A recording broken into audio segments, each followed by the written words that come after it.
早前喺街頭宣傳，睇到有街坊帶住佢隻小狗過嚟，令我諗起屋企嘅阿寶。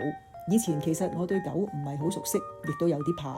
自從阿寶嚟到我哋屋企，一切都改變。睇住佢每日等我返嚟，我體會到呢份無條件嘅陪伴同信任，亦都越嚟越關心香港嘅寵物友善政策。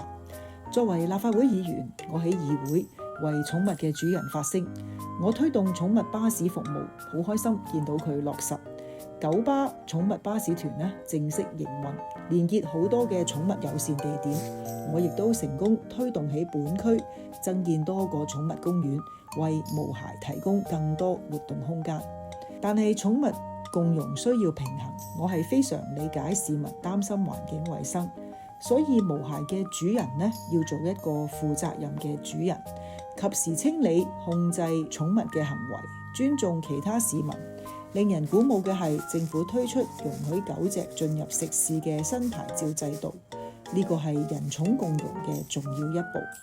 香港有超過24萬住戶飼養貓狗，佢哋都係我哋城市嘅一份子，要成為真正嘅國際宜居城市，我會繼續努力，一步一步讓香港成為真正嘅動物友善城市。